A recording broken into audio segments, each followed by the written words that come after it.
Well, hey, everybody. Welcome to our first 2025 preseason episode, Bruce Monnin's Computer Points podcast. We're back, Rebekah. We are back. I, of course, am Bruce Monnin, your host, recording from the home studio in Minster, Ohio. And as you heard, once again, checking in from the greater Cincinnati area, home of the mighty Cincinnati Bearcats baseball team, who look guaranteed to be invited to the NCAA tournament with an at-large bid for the first time in school history. Ooh, maybe. We have our co-host, executive producer, and chief researcher, Rebekah Monnin. Always happy to be here. I'm excited to hear that about our baseball team. Yeah, but looking pretty good this year. They keep beating teams that are ranked above them, 2 out of 3 over and over. They win games like 10-9 and 8-7, and then they lose the other one 13-1. But in the end, it's not the total runs that counts; it's the number of wins. So Not like in soccer, I I'm hear. told it's yes. Well, that point differential does come into play sometimes. There, yes. It does a bit, yeah. And for those soccer/football fans out there, I should change that to goal differential, not point differential. Ooh. Yeah, I can only comprehend one sport at a time, so that one's low on the list. Well, speaking of which, how is your favorite Division 4, 3, 6, whatever they are, soccer team in England doing this year? Oh, very good. AFC Wimbledon is, I forget what league they're in, but they're about to go up to the next one. Fingers crossed, knock on wood. They are, so for those unfamiliar with the British/European, I don't know if it stands outside of England, soccer, Neither. football methods, they have tiers of play. And if you don't do well in a season of play, you go down a tier. And if you do really well, you go into, at the higher leagues, a tournament. And then whoever wins the tournament goes up a tier.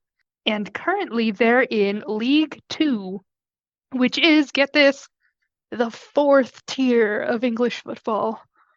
Yes, it is. I know that. League One being the 3rd tier, and then the 2nd tier is the Championship, and the 1st tier is the Premier League, which is where all the big ones you know about are from. And I forget what Tier 5 was called. It could be League 3, it could be something else No, entirely. it's not League 3. It's something kind of semi-professional, semi-amateur. For those of you cable TV watchers, that's where the famous Wrexham team started out when the Hollywood guys bought the team. And whatever League 5 is, Tier 5 of that league. The National League sounds right. I'm not sure. But anyway, we've pretty much exhausted our knowledge of European football here. Anyway, all that to say, AFC Wimbledon, which I only follow because one of the guys I listen to in a podcast follows religiously, did not finish in the top 3, which would send them up immediately. They finished somewhere from 4th to 7th, and they're playing in the playoffs, and they're in the final game of the playoffs, and I need to look up how they're doing. But they could go all the way up to League One, which means more money and more visitors. What's really kind of odd about that system that I find is if a team does really well and they win the league or come close to the top, and their reward is they get to go up, immediately afterwards, the team has to fire half the players because they're not good enough for the next league and hire new ones instead. It's kind of strange. If you remember the movie Moneyball, it's similar to that in that it's more about money than it is about the franchise. By the way, as an off topic here, I've seen occasionally proposals for college football that said, we'll just divide the country up into 4 leagues. Okay. So say in the Midwest area, there'd be a 10 or 12 team Big Ten and the 10 or 12 team Midwest Athletic Conference, the MAC. Mm-hmm. And at the end of the year, the 2 worst teams in the Big Ten go down to the MAC, and the 2 best teams in the MAC go up to the Big Ten. No one's ever agreed to do that, but it would be fun. It does give really intriguing stakes. All right. So first of all, now that we've gone off topic already, and we'll get back to the term off topic in a little bit later. We have some news here. Rebekah has been busy this off season, and now these podcasts can be found on Spotify. If I can remember how to upload it there again, as well as all of our usual sources, of course.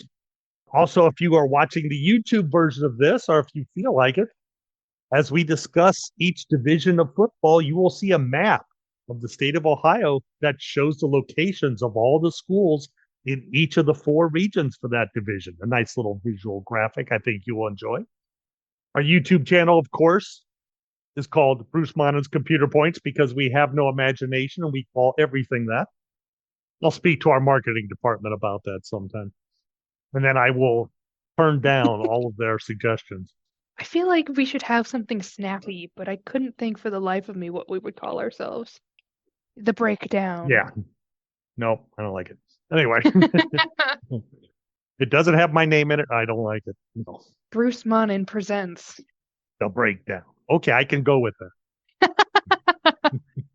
Okay, so recently, the Ohio High School Athletic Association has released the final enrollments and competitive balance numbers for the 2025 season. And when they're added together, they determine the numbers that are used to place the schools into their divisions for this coming 2025 season. So over the next two podcasts, we will highlight the 90 teams we follow on this show and let you know what divisions and regions they will be competing in this fall. Look at Rebekah grimace at the thought of remembering 90 teams. 90 teams. Maybe in the regular season, we'll have to break things up into two shorter podcasts. I don't know.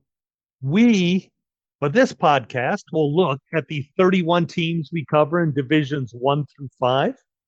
We will then move on to the 49 teams in divisions 6 and 7 and 8-man football. Oh, and the 8 teams at 8-man football that we'll be following in the next episode.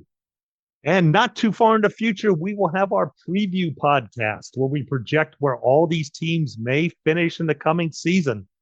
I'm thinking it's time to call our good friend Van Wright one of these days and see if he's interested in helping us. Getting to be a yearly tradition here. If we could get Van back, that would be lovely. He knows so much about all these teams. And we can ask him how retirement is treated. To be honest, I don't think it's more time with people. I think so. Now that the former Heisman Trophy winner Eddie George is the coach of Bowling Green, I think he spends all of his time up there helping recruit players for Eddie George and Bowling Green. So for free instead of getting paid. yeah. Now he's just doing it for free. Yes. But we'll let him tell us all about that. Absolutely. On a future episode, that can be our off-topic topic of the episode. Woo! And speaking of that, I was reviewing the budget for this year's podcast. And as a result of the new income flowing in from that Spotify deal, I noted a large increase in the travel budget for our executive producer. As one of several trips we are sending her on this year, she recently went to Boston to observe the World Figure Skating Championships. Now, of course, the budget's not that big, so her seats were like in the second row from the top of the arena. But, hey, you were there, right? I was there. I feel like I do need to get it straightened out from the top, though, that by increase in our budget, he means like 150% increase of zero. We're not getting new income, but it is fun to talk about. But yeah, I did get to see the World Figure Skating Championships and visit Boston. Both were highly enjoyable.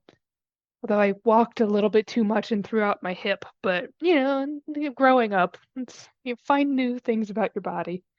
But in the tradition of the podcast, I of course have a full breakdown ready for the entire competition. And right.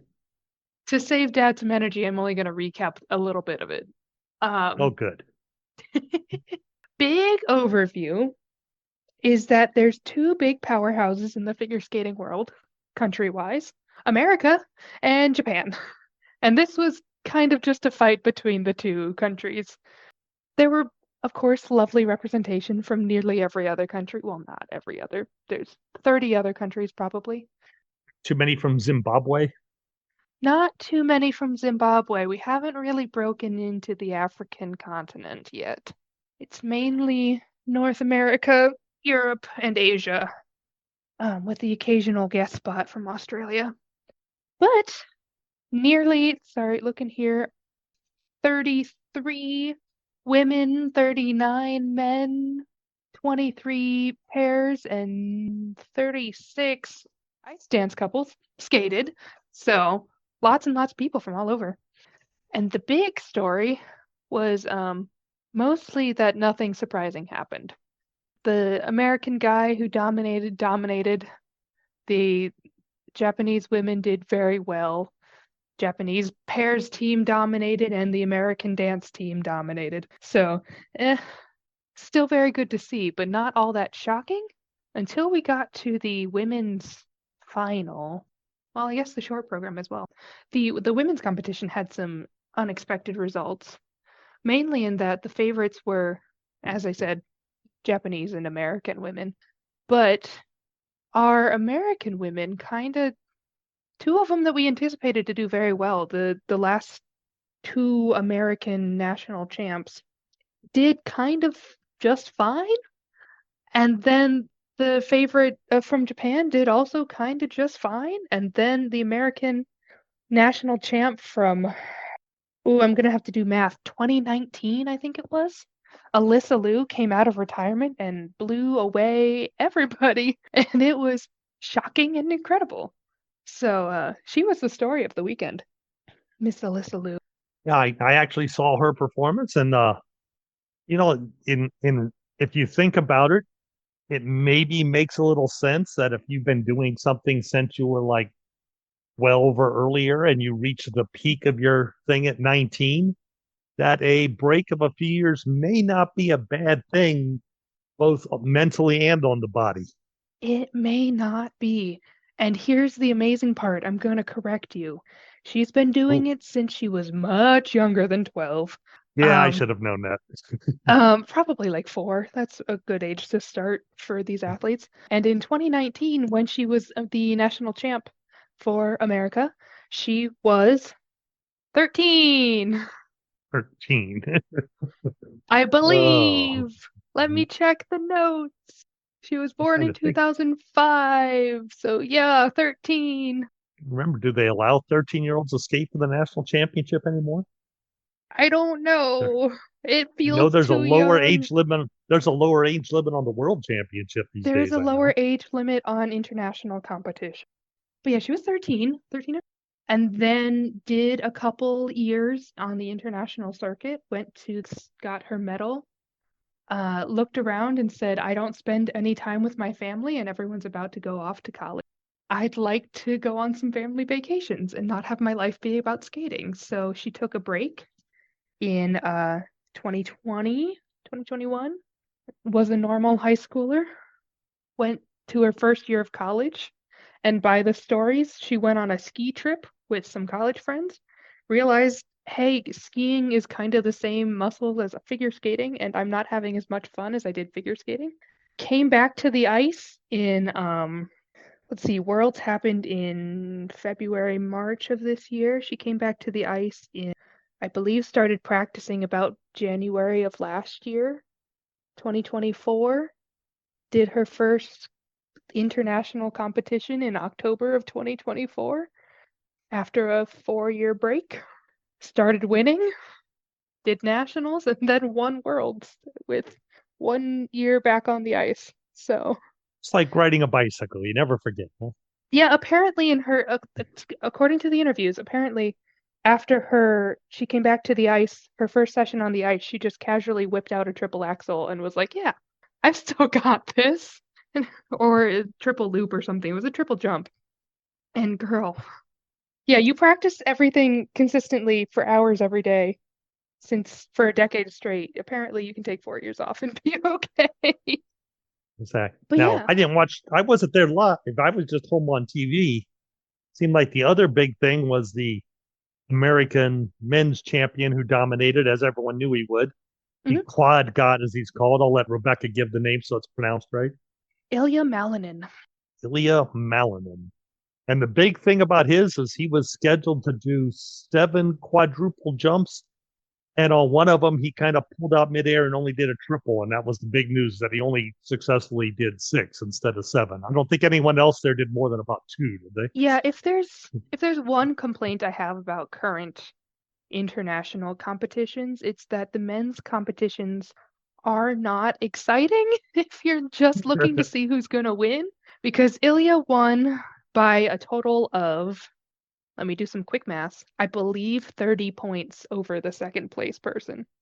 And this is a competition where normally winners are separated by single digit points, if not tenths of. So it's not super exciting at the moment. But Um, if history tells us nothing about sports, it's that sports ratings get driven by dynasties, not by close competition, which is kind of sad. It's what happens. yeah, there was excitement lower down the final rankings in that the second place was an unexpected guy. It was Mikhail Shidorov from Kazakhstan, who no one saw coming, but he skated a beautiful program. The one comment I will leave this podcast with is a Rebekah opinion that is not shared by anyone else officially, and is just a request from me to the general skating public, in that I think in an attempt to try and get close to Ilya, everyone else in the men's competition went for really dramatic, artsy skates that were very sad and emotional, which normally I do eat up. But when you're sitting in a stadium, you just want something to clap along to and cheer for. And they were too sad and slow to do that.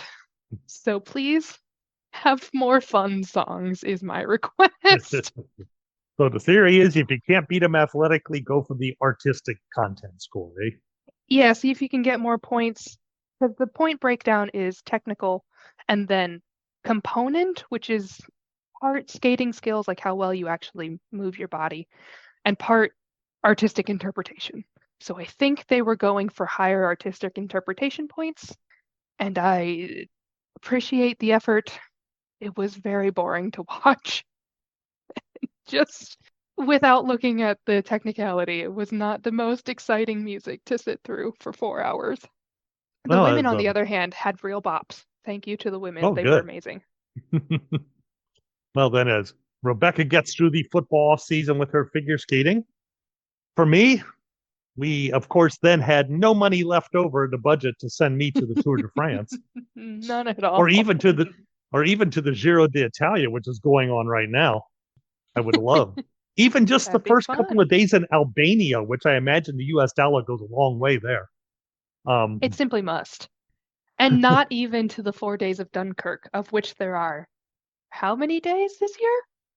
Oh well, there was enough money in the budget to get me a subscription to Max, which is I think short for Cinemax, which merged with HBO, and then they called it HBO Max, and now they call it Max, and I hear they're going to call it HBO again later because no one knows what Max is. I think it's going back to HBO Max, but you are correct. Yeah. It's doing another rebrand. And I just say I could care less as long as I still get to see my European bicycle race every day in the morning.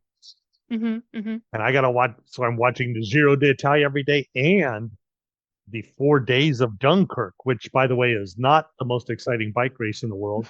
But the fun part of it every year is figuring out how many days it lasts.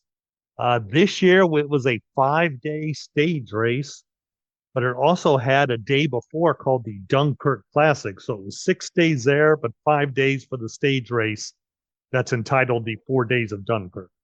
That's just I've seen funny. it be That's I've comedy seen right there. I've seen it be 3 days in the past. I've seen it be 6 days in the past. I don't know if I've ever seen it be 4 days. I imagine Will it that be too was a long time predictable? ago. Yeah.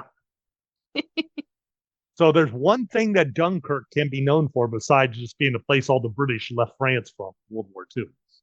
Nice movie, by the way, came out a few years ago. Does the 4 days of Dunkirk happen all within Dunkirk, or is it Dunkirk and In the surrounding in the areas? and surrounding areas. Although for the most part, it's just a bunch of flat roads, the occasional Hmm. cobblestone, and I think there's one hill that they break out one day.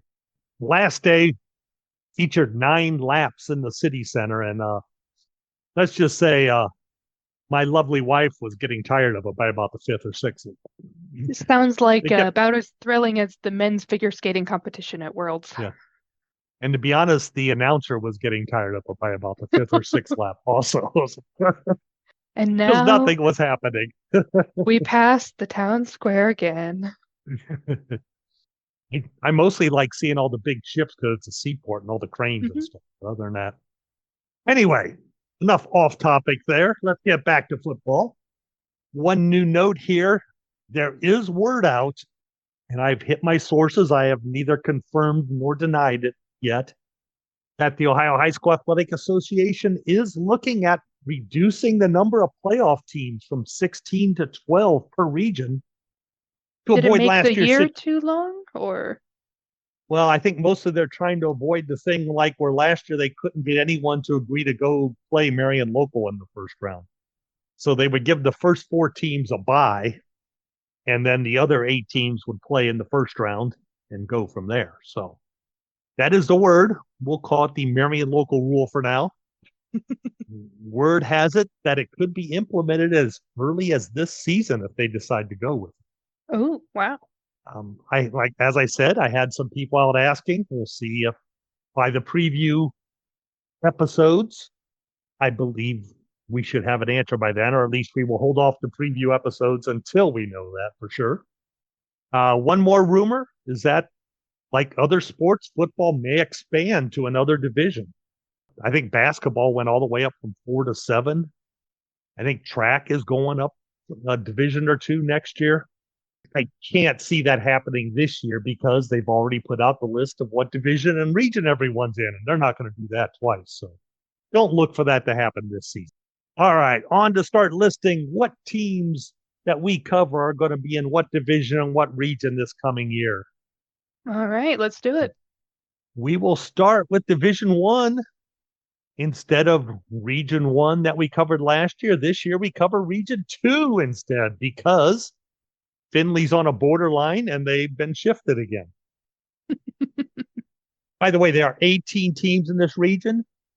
Division 1 is where a change from 16 playoff teams to 12 would really make a difference. Suddenly, it wouldn't be pretty much everybody that ever wins a game gets into the playoffs. So, on that front, it could be a good thing. So, anyway, Findlay, we cover in this region. They shifted from Region 1, where they played last year, and they will be joined by Troy, who has moved up from Division 2. Ooh. I haven't quite figured it out yet. It's due to competitive balance numbers, according to the printout from the state.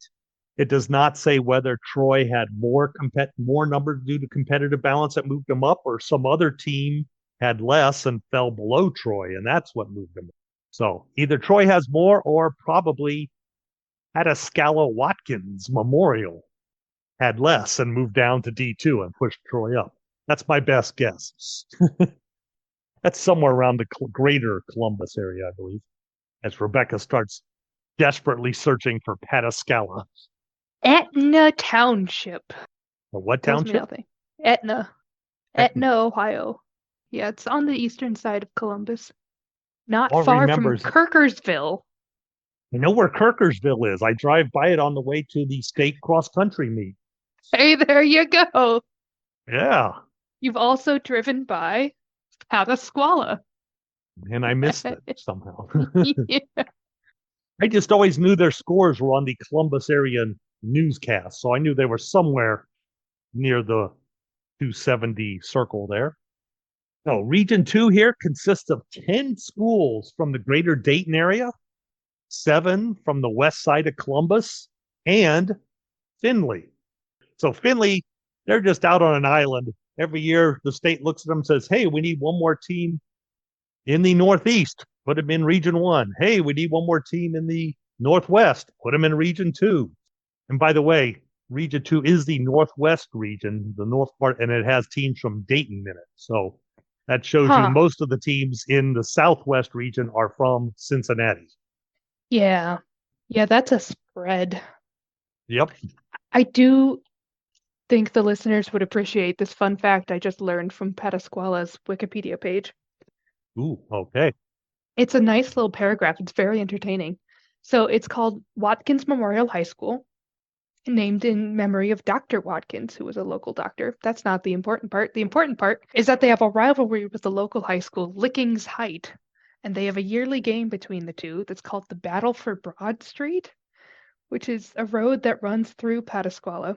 Pataskala. I think I'm putting a W in there and I shouldn't be. Anyway, and whichever team wins the game gets the road next to Town Hall named after them for the whole year until the next game. For people that know their Philadelphia professional hockey, maybe they would be known as the Broad Street Bullies for the year, the team that wins that game. As Maybe. the Philadelphia Flyers were known in their glory years. So Why I know for that, I have no idea. potentially every other year, this one road could be called Warrior Way for the Pataskala Warriors or Hornet Way for the Licking Heights Hornets. So your Now, address could change. I'm guessing if you live there, your address is still Broad Street and not whatever they Probably. changed the name Yeah, to. or State Route 16. But yes, Yeah. I like fun that though. facts. There should be a tangible reward for a community win like that, you know? Yeah, it's a good idea. Maybe around here they could have every time you win, the school district line moves 2 farms over and you gain a little No, more ground, you no, know? that would not be good. What would we do if that one family that produces all the good cross country runners moves to a different school? Yeah, it'd be awful, wouldn't it? But anyway, that's enough for 2 teams in Division One. Moving on to Division Two.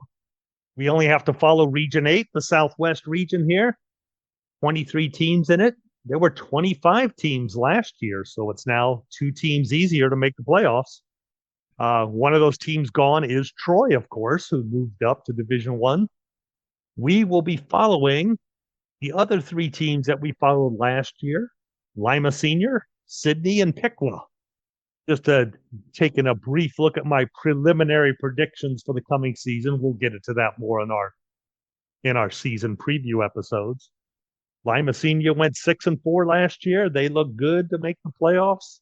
Sydney went 5-5. That's going to leave them probably in if they can repeat that. Piqua 3-7. That would probably not. Well, maybe it would be good enough if there being 2 less teams this year. Who knows? Right on the borderline. So we'll get into that sort of thing more. Oh, when do we usually do that? Early July, I think. That sounds good. Right before I leave for 10 days for the World Board Gaming Championships. Usually we take care of that. Not paid for out of the podcast budget, by the way. Region 8, I like to call it an I-75 region, and there are a few of those. 12 teams from the greater Cincinnati area, 8 from greater Dayton, and then our 3 teams, Piqua, Sydney, and Lima Senior. So all the rest of them are around Dayton or Cincinnati. And of these schools that we follow, only Piqua missed the playoffs last year. Oh, they missed by 1 spot. They finished number 17 last year, right on the borderline. Moving on, Division 3, Region 10.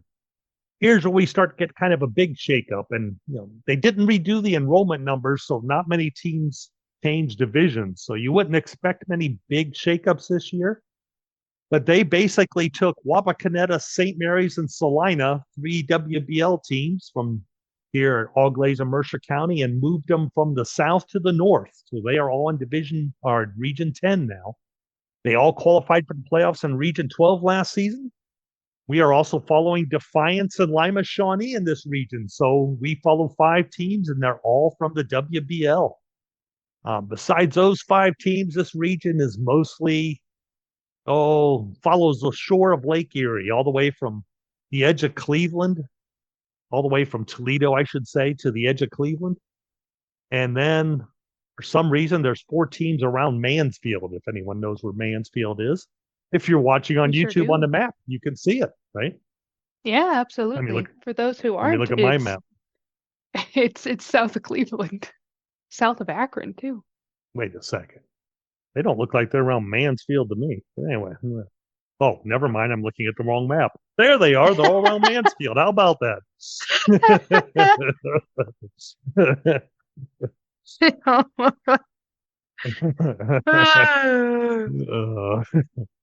And in fact, for accuracy's sake, they're also west of Cleveland and Akron. It's on the nice little diagonal between. Columbus and Cleveland. Yep, that's for sure. It's also home to one of the most haunted locations in Ohio. Wait, what's that? There's an old prison in Mansfield that's like super haunted, Oh, okay. or at least creepy enough to draw a bunch of tourists who want to see the haunted prison. Boy, high on my vacation list is go find some haunted prison. Well, you're not exactly the target audience. I don't seem to be the target audience for anything. That's not true. This podcast, you are the This target audience. podcast, that's it. There we go. Apparently, HBO Max is cycling coverage as well. Yes, I have to log on to that thing and I have to get past all those stupid movies they have on there. Although Get I to the almost stop on, cycling, gosh darn it. although if there's ever a break in the cycling, there is the Conan O'Brien Must Go podcast or show that I may have to watch. Dang, it's a wonder we don't get income for all this advertising we do. I'd say Conan's got the money. He just did the Academy Awards. He can afford to pay us. Although, from what I hear, hosting those awards is more of a cost than it is a benefit for those people. I actually heard him talk about it, and first thing he does is he hires a writing staff, Mm-hmm. and then Yep. they spend like months on it, Yep. and and then they have to keep changing things because if there's anything current event wise that changes any of the jokes, they have to change their jokes and things, and then they have to make sure they only offend the people they're allowed to offend. Correct. So, sounds like it's a lot of work, and a lot easier just sit in the audience drinking champagne from it. Exactly. What's the next And with region on that, our list there, Dad? yeah, let's just wrap up Division 3 with the Southwest Quadrant region, Region 12. With the departure of those three WBL schools, we now follow only Tip City, Tippecanoe, Greenville, and Bell Fountain this season. Ooh, So three okay. teams for us to track. Tip City should be a favorite to make the playoffs. They may, if I remember right, they may even be the favorite to finish at the top of the region this year. We shall have to see how Bell Fountain does. They've had a very good quarterback the last couple of years who's moving on to Ohio State. We'll see how well they do with without that star quarterback there. And Greenville, they're going to need to improve on their recent struggles with a new coach this year if they want to make the playoffs. Besides our three teams, the rest of the region centers on Dayton and Cincinnati, as tends to happen with these Southwest regions, with a few schools ranging eastwards towards Chillicothe and all the way down to Jackson, down on the Ohio River, or near the Ohio River at least. Very cool. Very cool. We could make for some long playoff trips. Yeah. Okay, that brings us to Division 4. Let me change my map here so I don't look at the wrong map again. Division 4, Region 14, the Northwest Corner region. Lima Bath moves up into this region from Division 5. So apparently due to an upward adjustment to their enrollment. So they must be gaining students at Bath High School in Lima. Very cool. Very good. We follow 6 other teams in this region. 4 of those are from the WBL, and so was Lima Bath. So that's 5 WBL teams in total. That would be Van Wert, Elida, Ottawa, Glandorf, and Kenton joining Lima Bath. That means the entire 10-team WBL is in just 2 regions this year. I have never seen that in my days. I'm guessing it's the first time that has happened, at least since they went to 7 divisions in football. Huh. Usually they spread out over more than 2 divisions, even. For this Yeah. season, they're all together. So that, for one, will make my article in the Daily Standard that much easier. I only have to follow 2 regions for the WBL. Hey, good news for me.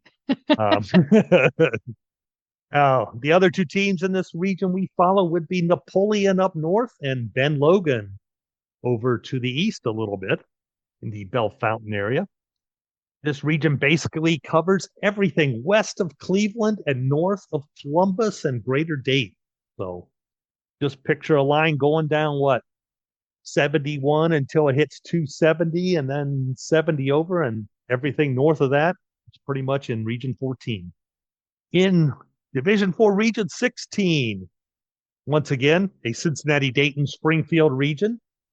Just like last year, we follow Urbana, who's expected to do well, and Tip City Bethel, which has struggled quite a bit in recent years. So just two teams for us to watch in Region 16. Just one division to go, Rebekah, Well, for now. for the first episode here. Division 5. We'll start once again with the Northwest region, Region 18. This region follows I-90 along the north of the state, from west of Toledo to the west side of Cleveland. Then from Cleveland, it kind of picks up 9 more teams along I-71 going southwest to just short of Columbus. So kind of a, how would I describe it? Something of a fishhook shaped region, I guess. Huh. Yes. I'm trying to map that in my brain because I don't have the handy dandy YouTube video in front of me. I did send you the files. I know. I need to pull them up. Just picture hovering along the top of the state, all the way from Indiana over to Cleveland, and then heading kind of picking up a few schools back from Cleveland towards Columbus. I guess that's vaguely fish hooked. Seems more like the obtuse angled triangle. But whatever you want to call it. So what do you think out there? Do you think our listeners are more familiar with the fishhook shape or the obtuse angled triangle? Probably the fish. I think you made the correct choice for listenership. So for all of that, Honestly, if it weren't for what, the Phineas and Ferb theme song? No.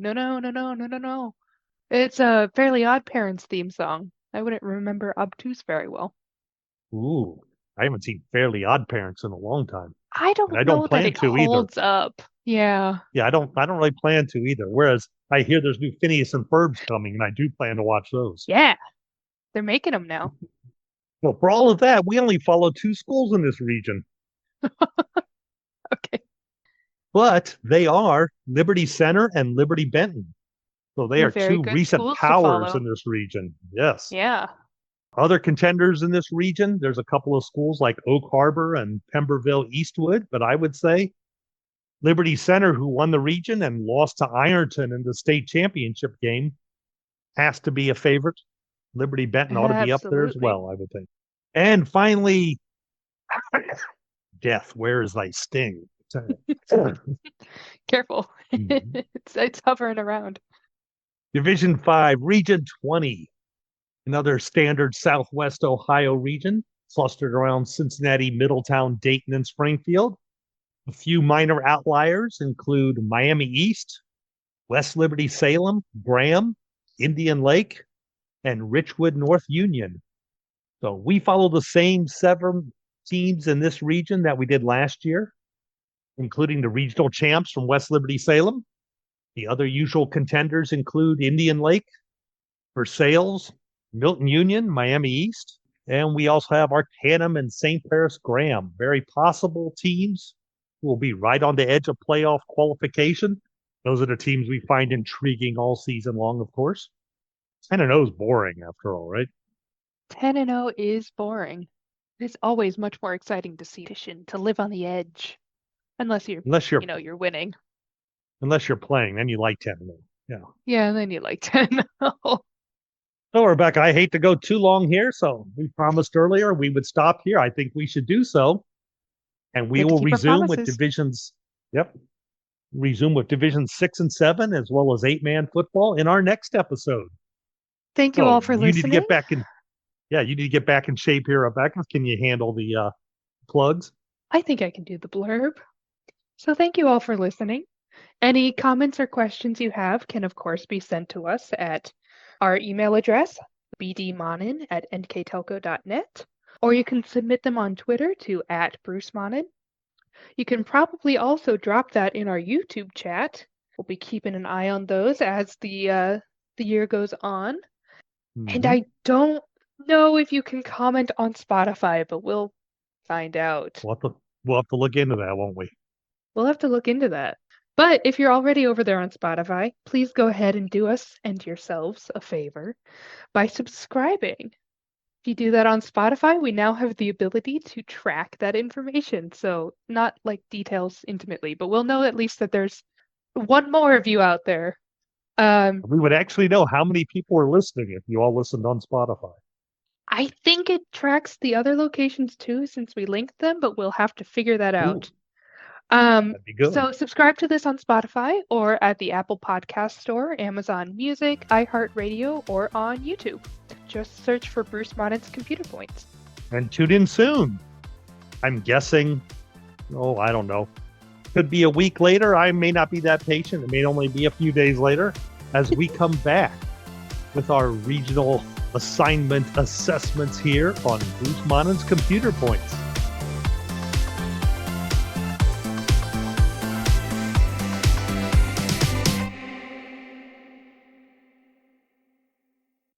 I'm actually going to stop and restart, I think, just for Making an easy cut. end. No. More? Pause. Stop recording. There it is.